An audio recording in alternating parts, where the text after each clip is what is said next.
ওসমান হাদিকে গুলি করার 12 ঘন্টার মধ্যে দেশ ছেড়ে পালায় আততায়ী ও তার সহযোগী। ঘটনার দিন হেমায়েতপুরের এক রিসোর্টে চলে পরিকল্পনা। লোকটা এখানে ছিল, এখানে এসে হচ্ছে বাইক সহ ঢুকছে। মেবি একটা নেম প্লেট বা কোনো একটা কিছু পাইছিল, কারণ বেশ ভিড় ছিল এই কয়েকদিন। নামা দিয়ে ওরা মাস্ক পিনছে, মাস্ক পিন দেয় সিয়াঞ্জেলা ঘুইরা গেছে গা লেহেন নামছে ওই সামনে। গুমের শিকার ইলিয়াস আলীর স্ত্রী পুনরুদ্ধার করবেন সিলেট 2 আসন। প্রত্যাশা বিএনপি নেতাকর্মীদের। শক্ত চ্যালেঞ্জ ছুড়ে দিতে চায় জামায়াত। শীতের শুরুতেই চুয়াডাঙ্গায় বেড়েছে ডায়রিয়ার প্রকোপ। আক্রান্তদের বেশিরভাগই শিশু। স্বল্প জনবলে চাপ সামলানোর চেষ্টা হাসপাতাল কর্তৃপক্ষের।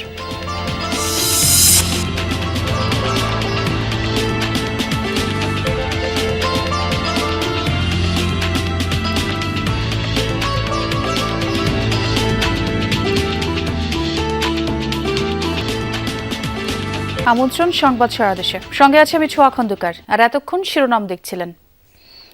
ওসমান হাদিকে গুলি করার মাত্র 12 ঘন্টার মধ্যে দেশ ছেড়ে পালায় আততায়ী ও তার সহযোগী।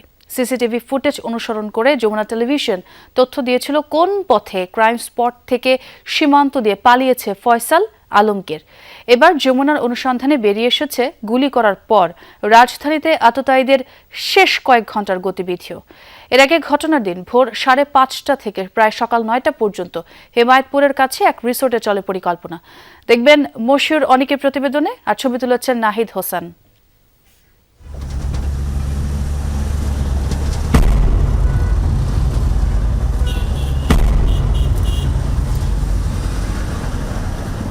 রাজধানীর বিজয়নগর বক্স কালভার্ট রোড থেকে আমিন বাজার, এরপর ময়মনসিংহ হালুয়াঘাট হয়ে ভুটিয়াপাড়া দিয়ে দেশের বাইরে। এখন প্রশ্ন, কিভাবে কাদের সহযোগিতায় পালিয়ে যেতে পারল তারা? শরীফ ওসমান হাদিকে গুলি করার মাত্র 1 ঘন্টার মধ্যে তারা পৌঁছে যায় ঠিক এই জায়গাটায়, যেটাকে বলা হয় জাদুঘর ঢাল। এবং এখানে এসে তারা সাহায্য নেয় তাদের একজন সাহায্যকারীর, যিনি এখান থেকে সিএনজি নেন, অর্থাৎ এই টেম্পো স্ট্যান্ড থেকে সিএনজি নেন এবং পরবর্তীতে তারা বের হয়ে যান ঢাকার বাইরে। ঠিক কোন পথে বের হয়ে গেছে আততায়ীরা, কোন পথে তারা ছাড়লো ঢাকা, সেই বিষয়ে আদ্যপান্ত জানার চেষ্টা করছি। গুলি করার পর মোটরসাইকেলে করে শাহবাগ হয়ে তারা সরাসরি যায় আগারগাঁও বিজ্ঞান জাদুঘর ঢালে। সেখানেই কর্নেল গলিতে ফয়সালের বোনের বাসা। বাসায় ঢোকার আগেই মোটরসাইকেলটি রেখে যায় বনলতা আবাসিক এলাকার এই বাড়ির পার্কিংয়ে। তার আগে খুলে ফেলে হামলায় ব্যবহার করা ভুয়া নাম্বার প্লেটটি, যা আবার পাওয়া যায় ফয়সালের বোনের বাসার সামনে ম্যানহোলের ভেতর। ওই ছেলেটা এই বিল্ডিংয়ে আসছে, লোকটা এখানে ছিল, এখানে এসে হচ্ছে বাইক সহ ঢুকছে। মেবি একটা নেম প্লেট বা কোনো একটা কিছু পাইছিল, কারণ বেশ ভিড় ছিল এই কয়েকদিন। এই জায়গাটা থেকে উদ্ধার করে? হ্যাঁ, এই জায়গাটা থেকে উদ্ধার করে। ওসমান হাদিকে গুলি করার পরে আততায়ীরা ফিরে আসে। এই মুহূর্তে আমি যেখানে দাঁড়িয়ে আছি কর্নেল গলি সেখানে, এবং এখানে এসেই এখান থেকেই তারা রওনা দেয় রাজধানীর বাইরের উদ্দেশ্যে। এই মুহূর্তে আমি যেই ঠিক ম্যানহোলের পাশে দাঁড়িয়ে আছি বা বসলাম, এই ম্যানহোলের ঢাকনা খুলেই উদ্ধার করা হয় আততায়ীদের যে মোটরসাইকেল, সেই মোটরসাইকেলের নাম্বার প্লেট। এবার আরেকটু পেছনে ফিরে যাই। সময় 3:30 আশেপাশে। হাদিকে গুলি করার 1 ঘন্টা 10 মিনিট পর বিজ্ঞান জাদুঘরের ঢাল সংলগ্ন সিএনজি স্ট্যান্ড থেকে এক মধ্যবয়সী ব্যক্তি সিএনজি ঠিক করছেন। তারপর সিএনজি নিয়ে গেলেন কর্নেল গলিতে, অভিযুক্ত ফয়সালের বোনের বাসার সামনে। সিএনজির নম্বর ঢাকা মেট্রো 137076। গাবতলী হয়ে চলে এসেছে আমিন বাজারের রুটে। অথচ ঢাকা মেট্রোর সিএনজি ওই পথে যাওয়ারই কথা নয়। গোয়েন্দাদের দেয়া চালকের ভাষ্য অনুযায়ী 2 যাত্রী তাকে প্রথমে অনুরোধ করেন সাভার পর্যন্ত যাওয়ার। প্রথমে রাজি না হলেও পরে পৌঁছে দেন আমিন বাজার মাইক্রো বাস স্ট্যান্ডে। ঠিক ওই পথ অনুসরণ করে টিম যমুনা। সিএনজি থেকে নেমে কি করেছিল তারা? সিয়াঞ্জেলা বলছে আমি এখানে লোক নামা দিছি, নামা দিয়ে তে পুলিশের সাথে কথাবার্তা করলো, নামা দিয়ে ওরা মাস্ক পিনছে, মাস্ক পিন দেয় সিয়াঞ্জেলা ঘুইরা গেছে গা লেহেন নামছে ওই সামনে, ওই যে এখানে নামছে বলে। তদন্ত যে করছে এই জায়গায় আমরা তো দেখি নাই, সিএনজেলা বলছে এইখানে নামাইছে, এখানে নামাইয়া ওই তলতে গেছে, সিএনজি আবার তল দিয়ে গেছে।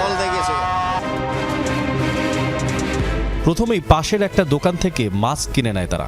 মাস্ক কেনার পর কোন গাড়িতে চড়েছিল তারা? আমিনবাজার এলাকা ঘুরে খুঁজে পাওয়া যায়নি স্ট্যান্ডের দায়িত্বে থাকা কোনো সদস্যকেই। তারা সবাই এখন ভীত। আবার টিম যমুনাকে ফলো করছিল মাস্ক পরা কয়েকজন ব্যক্তি। একটি মাত্র সিসি ক্যামেরা এই এলাকায়, যা দেখে অপরাধীদের প্রাইভেট কার করে পালিয়ে যাওয়া নিশ্চিত করেছে পুলিশ। বলছে এই ফুটেজ আর প্রত্যক্ষদর্শীদের বয়ানে তারা নিশ্চিত বিকেল 4:30 থেকে 5টার মধ্যে হেমায়তপুর ধরে ময়মনসিংহের হালুয়াঘাটের দিকে চলে গেছে ফয়সাল আর আলমগীর। হেমায়তপুর থেকে খুব দূরে নয় গ্রিন জোন রিসোর্ট। ওসমান হাদিকে হত্যা চেষ্টায় 2 আসামি সহ 4 জন হামলার দিন ভোর 5:23 থেকে সকাল 8:54 পর্যন্ত প্রায় 3.5 ঘন্টা ব্যাপী ছিল এই রিসোর্টে। এই তথ্য গোয়েন্দাদের। তারা খুঁজে পাচ্ছে ফয়সাল, আলমগীর ছাড়াও সেখানে ছিল ফয়সালের বান্ধবী মারিয়া। এসবের আরও গভীর অনুসন্ধান চলছে। মশিউর অনিক, যমুনা নিউজ, ঢাকা। কুমিল্লা চাঁদপুর আঞ্চলিক সড়কে অবৈধ বাস বন্ধের দাবিতে অভ্যন্তরীণ ও দূরপাল্লার বাস চলাচল বন্ধ রেখেছে মালিক সমিতি। সকাল থেকেই কুমিল্লা থেকে চাঁদপুর সহ অন্য সব রুটে বাস চলাচল বন্ধ রয়েছে। এতে চরম ভোগান্তিতে পড়েছেন যাত্রীরা। বাস না থাকায় 3 হুইলার, অটোরিকশা করে গন্তব্যে রওনা করেন অনেকে। বাস মালিক সমিতির নেতারা জানান, কুমিল্লা চাঁদপুর রুটে অবৈধ আইডি পরিবহনের বাস বন্ধে জেলা প্রশাসক বরাবর স্মারকলিপি দেয়া হলেও প্রশাসন কোনো ব্যবস্থা নেয়নি। তাই আজ সকল বাস বন্ধ করে বিক্ষোভ করছেন শ্রমিকরা। দাবি আদায় না হলে কর্মসূচি চালিয়ে যাওয়ার হুঁশিয়ারিও দেন বাস মালিক সমিতির নেতারা। কুমিল্লা চাঁদপুর আঞ্চলিক সড়কে দূরপাল্লার বাস চলাচল বন্ধ। আরও খবরাখবর জানাবেন সহকর্মী খোকন চৌধুরী, যোগ দিয়েছেন তিনি। খোকন, কখন থেকে বাস চলাচল বন্ধ, কি বলছেন মালিক সমিতির নেতারা, এবং জনভোগান্তি তো অবশ্যই হচ্ছে, একটু জানাবেন। আসলে এই যে আজকের যে ধর্মঘট কিন্তু আসলে নতুন সমস্যা নয়। এটি কুমিল্লা চাঁদপুর সড়কে পরিবহনের বাস চালু হয়েছে, এরপর থেকেই কিন্তু এই সমস্যাগুলো দেখা দিয়েছে। বিভিন্ন সময় কিন্তু সমস্যাগুলো দেখা সড়কে গাড়ি বন্ধ রাখেন এবং গতকালও কিন্তু চলাচল বন্ধ করে বিক্ষোভ করেন মালিক শ্রমিকরা। তো এই পরিবহন এই যে নিয়ে এত বিতর্কের সৃষ্টি, তাদের সঙ্গে আমরা কথা বলেছিলাম। তারা বৈধ কাগজপত্র আছে কিনা সেটির আসলে সঠিক জবাব না দিতে পারলেও তারা যেটি দাবি করছেন যে অন্যান্য পরিবহনগুলো কিন্তু আসলে অন্যান্য পরিবহনগুলোরও তারা বলছেন যে এই বৈধতার বিষয়ে তারা প্রশ্ন তুলছেন যে অনেকেই বিশেষ করে 8-10টি গাড়ির অনুমোদন নিয়ে বিপুল পরিমাণ সার্ভিস চালু রেখেছেন। শুধু আইডির বেলায় কেন এই ভিন্নতা? তারা বলছেন যে প্রশাসনের পক্ষ থেকে যদি সকল পরিবহনের কাগজপত্র চেক করা হয় তো সেক্ষেত্রে তারা আসলে তাদের যে বিষয়টি মানবে না। এদিকে অন্য যারা মালিক, যারা ধর্মঘট পালন করছে তাদের সঙ্গে আমরা কথা বলেছি। তারা যেটি বলছেন যে তাদের যে বৈধ কাগজপত্র থাকা সত্ত্বেও একটি অবৈধ সার্ভিস কিভাবে চলে আসছে এই বিষয়ে কিন্তু তারা বারবার প্রশাসনের কাছে দাবি জানিয়ে আসছেন এবং প্রশাসনের পক্ষ থেকে কোনো ধরনের উদ্যোগ না নেওয়ার কারণেই কিন্তু আজকে তারা এই ধর্মঘট ডেকেছেন। এদিকে যারা কারণে এই ধর্মঘট ডেকেছেন, এদিকে যারা যাত্রী সাধারণ রয়েছেন তারা কিন্তু আসলে সকালে চরম ভোগান্তিতে পড়ছেন। অর্থাৎ কুমিল্লা থেকে কোনো জায়গার বাস না ছাড়ার ফলে কিন্তু বেশিরভাগ ভোগান্তিতে। স্বাভাবিক। অনেক ধন্যবাদ খোকন যোগ দেবার জন্য। সিলেটের বিশ্বনাথ ও ওসমানীনগর উপজেলা নিয়ে সিলেট 2 আসন। 2001 সালে নির্বাচিত হয়েই আসনটি বিএনপির শক্ত ঘাঁটিতে পরিণত করেছিলেন গুম হওয়া বিএনপি নেতা এম ইলিয়াস আলী। তারপর সাংগঠনিক শক্তি থাকলেও দল হিসেবে আসনটি হাতছাড়া হয় বিএনপির।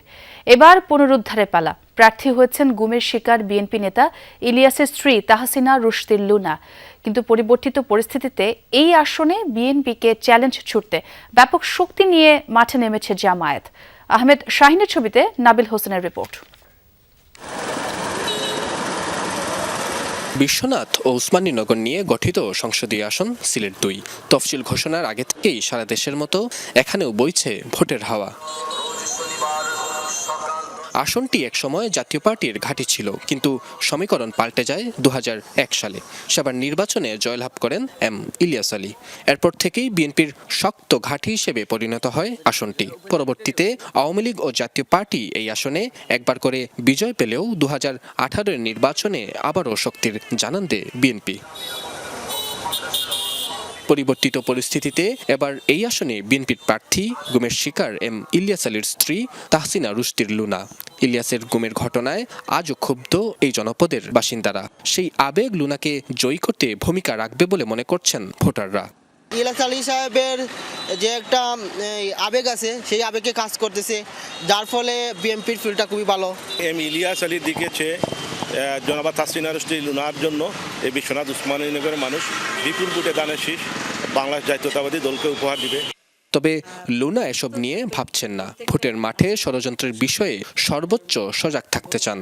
নির্ভর হওয়ার সুযোগ নাই, আওয়ামী লীগে প্রকাশ্যে নাই, কিন্তু আওয়ামী লীগের অসংখ্য সাধারণ ভোট সমর্থক এবং সাধারণ নেতাকর্মীরা কিন্তু বাংলাদেশে আছে। তো উপরের যারা আছে, নেত্রী স্থানীয় যারা আছে, তারা হয়তো দেশে নাই।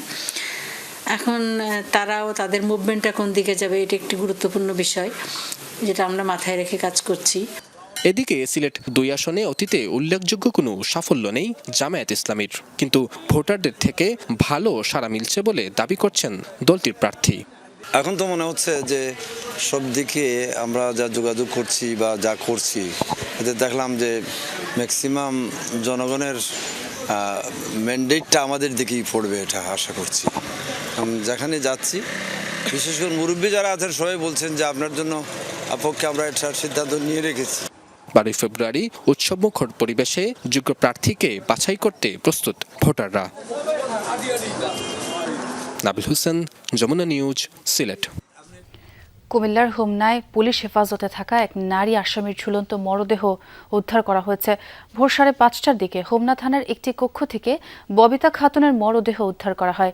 পুলিশ জানায় গতকাল দুপুরে ববিতা খাতুন পারিবারিক কলহের জেরে তার সতীন ও তার 10 বছরের ছেলেকে কুপিয়ে আহত করে।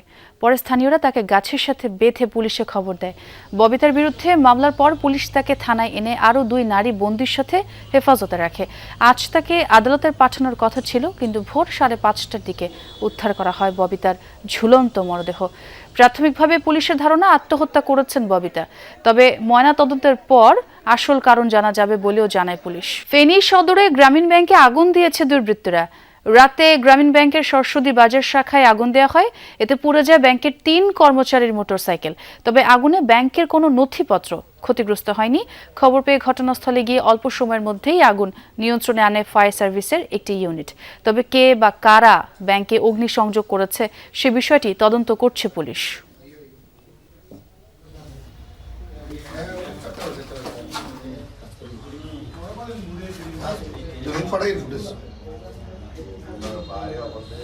শীত মৌসুম শুরু হতেই ডায়রিয়ার প্রকোপ বেড়েছে চুয়াডাঙ্গায়। প্রতিদিন হাসপাতালে ভর্তি থাকছে গড়ে শতাধিক রোগী, যাদের বেশিরভাগই শিশু।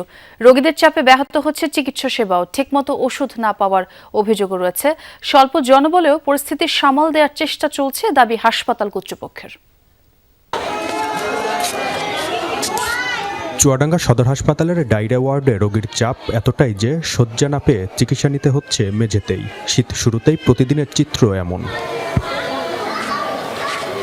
চলতি ডিসেম্বরে সদর হাসপাতাল থেকে ডায়রিয়ায় আক্রান্ত প্রায় 1400 রোগী চিকিৎসা নিয়েছেন। প্রতিদিন শতাধিক রোগী থাকছেন ভর্তি। আউটডোরেও চিকিৎসা নিচ্ছেন 3 থেকে 400 জন।